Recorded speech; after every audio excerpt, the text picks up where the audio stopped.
जी बिस्मिल्लाहिर्रहमानिर्रहीम। JHA news में खुशामदीद। आज हमारे साथ स्टूडियो में जो मेहमान हैं किसी तारुफ के मोहताज नहीं। हमारे साथ स्टूडियो में मौजूद हैं जनाब औरंगज़ेब मोमन साहब। औरंगज़ेब मोमन साहब बड़े पुराने सियासतदान और सियासत पे गहरी नज़र रखने वाले एक पॉलिटिशियन हैं। इनसे आज बात करेंगे मौजूदा सियासत के हवाले से। इसने इस बार इलेक्शन में हिस्सा क्यों नहीं लिया, मौजूदा माहौल कैसा चल रहा है, सियासी माहौल। और रिजब साहब आपको खुश आमदेद कहते हैं JHA न्यूज़ में। जी सर, अब पहला सवाल आपसे है कि मौजूदा जो अभी जो हुकूमत बनी है खैबर पख्तूनख्वा में, इसको किस नज़रिए से देख रहे हैं आप उसको? बिस्मिल्लाहिर्रहमानिर्रहीम। अभी जो हुकूमत बनी है वो तो टोटली PTI की हुकूमत है, उनकी अक्सरियत है। तो उनसे तो उम्मीद है कि वो सूबे के लिए काम करेंगे और आवाम के लिए काम करेंगे और आवाम और सूबे को तरक्की की राह पर गामजन करेंगे। यहाँ पे तो उनकी अपोजिशन भी बड़ी कमज़ोर होगी, तो इसलिए मेरी उम्मीद भी है और चाहिए भी कि वो खुल के और अच्छे तरीके से ये आवाम के लिए और काम करें। और रिजब साहब, आपने हर बार इलेक्शन में हिस्सा लिया, इस बार इलेक्शन में हिस्सा लेने की कोई ख़ास वजह? इस बार मुझे एक तो अंदाज़ा था कि ये एक तो सियासत काफ़ी गंदी हो गई है। एक दूसरा मुझे था कि अक्सरियत किसी की भी नहीं होगी, एक पार्टी की नहीं होगी और ये गंद पड़ेगा, खिलाफात बढ़ेंगे लोगों की और आवाम की, अपने हल्के की अगर जीत के आता तो खिदमत नहीं कर सकते। इसीलिए मैंने सोचा कि देखते हैं कि भाई क्या होता है। मुझे ये अंदाज़ा भी था कि है भी कि ये हुकूमत भी जो भी बनेगी, जिसकी भी बनेगी, वो ज़्यादा देर चलेगी नहीं। इसीलिए मैंने इस इलेक्शन में हिस्सा नहीं लिया। और दोस्तों ने भी, रिश्तेदारों ने भी सब ये मना किया था कि गंद बन गया हुआ है, सियासत बड़ी गंदी हो गई है, इसलिए इस बार आप रेस्ट करें, इंशाल्लाह नेक्स्ट टाइम। और रिजब साहब, हमारे देखने वालों को बताएं कि सियासत कब से आपने आगाज़ की सियासत में? मैंने स्टूडेंट लाइफ से आगाज़ किया था। उस वक्त नेशनल स्टूडेंट NSF थी हमारी,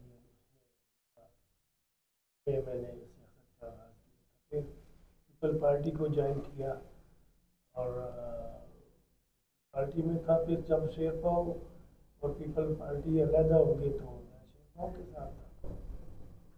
तो उसके बाद फिर मैं आल पाकिस्तान मुस्लिम लीग मुशर्रफ की पार्टी ज्वाइन की और उसका सूबाई सदर रहा हूँ अभी तक। सूबाई सदर था, अभी अल्लाह बख्शे परवेज़ मुशर्रफ पा चुके हैं, पार्टी भी तकरीबन ख़त्म हो चुकी है। फिलहाल खामोश है, अब देखते हैं फिर आगे तो किसी पार्टी में जाना पड़ेगा। और इन सब पार्टियों से तो आपको ऑफर आती होगी? जी, बड़ी पार्टियों से, पीपल पार्टी से भी आई है, नून से भी आई है, बाकी दूसरी MP और जमात इस्लामी से भी आई है। लेकिन अभी मैंने कहा थोड़ा सा वेट करते हैं, फिर उसके बाद पार्टी में जाएंगे। अच्छा ये बताएं औरंगजेब साहब, आप सियासत में रह चुके हैं, तमाम सियासत पार्टियों में देख चुके हैं, करीब से देख चुके हैं और बड़े बड़े ओहदों पे आप फायज रह चुके हैं। खैर पख्तूनख्वा की सियासत को किस अंदाज से देखते हैं, किस नज़रिए से देख रहे हैं? ये ना, मैं खैबर पख्तूनख्वा के इस सूबे के अवाम की बदकिस्मती है कि इनको कभी सही लीडर नहीं मिला अपना, इस सूबे को डेवलप कर सके, इस सूबे की खिदमत कर सके।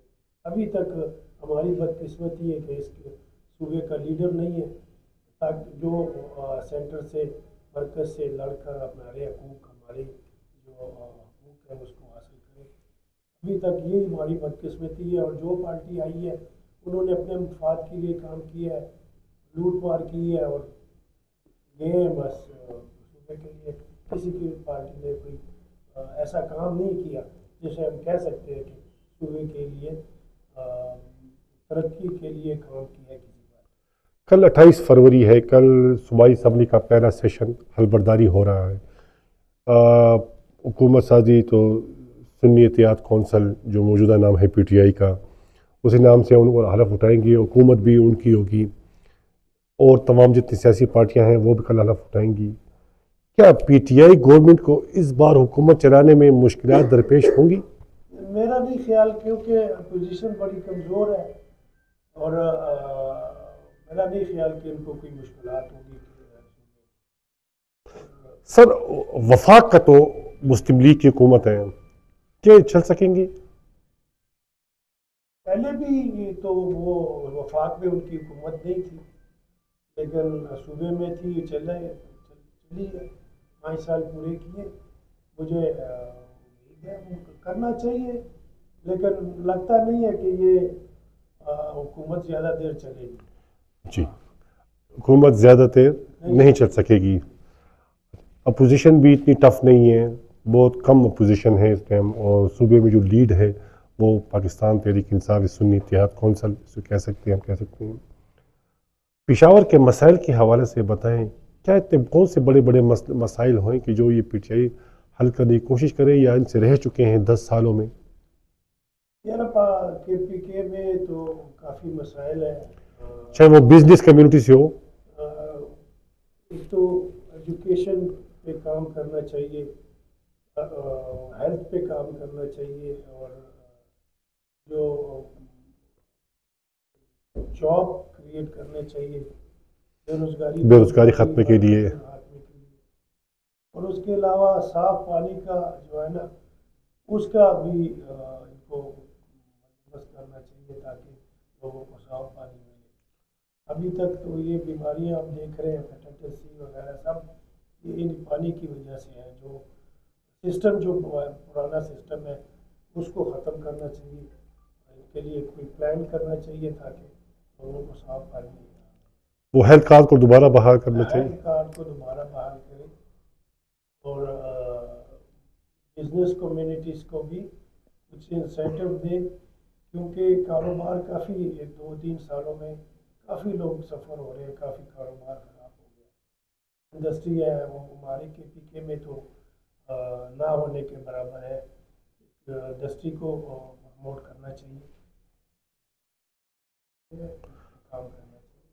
और जैसे मुस्तकबिल करीब में क्या इरादा है आपको? किसी सियासी पार्टी में ज्वाइनिंग करेंगे कि नहीं, फ़िलहाल आप 5 साल तक इंतज़ार करेंगे? मेरा नहीं ख्याल 5 साल ये चलेगी ये हुकूमत जो है ना, 1 साल ज़्यादा से ज़्यादा 1.5 साल चलेगी, और इनके झगड़े चलेंगे दोनों सब पार्टियों को। ये कोई भी ऐसी पार्टी इस मुल्क के साथ मतलब किसके साथ भी अक्सरियत मौजूद नहीं है? एक्सरियत भी नहीं है। ये लोग मुल्क के साथ भी सिंसियर नहीं है, ना अवाम के साथ। सब अपनी मफाद की जंग लड़ रहे हैं, इसी मफाद की जंग में मुल्क का बेड़ा गर्क कर दिए और अवाम का बेड़ा गर्क। और ये झगड़े इनके चलते रहेंगे, और आखिर में फिर मेरा ख्याल है कि 1-1.5 साल बाद ये हुकूमत ख़त्म हो जाएगी।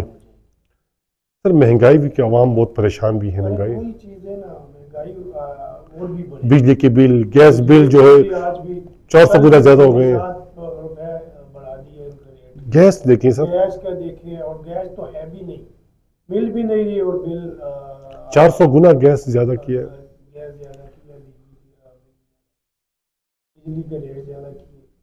ये चीज़ें आवाम की तरफ, आवाम की जो है ना रिलीफ देने के लिए कोई पार्टी इस वक्त सोच नहीं रही, वो अपने मफाद के लिए।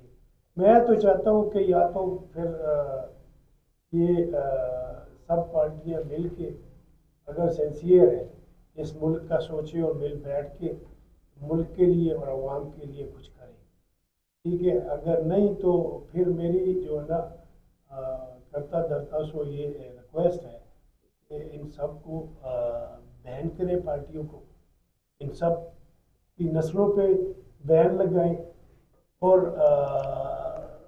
नए एक सिंसियर लोग जो है ना, गैर सियासी लोगों को 2-2.5 साल 3 साल के लिए हुकूमत दी, उनको हुकूमत में लाए, और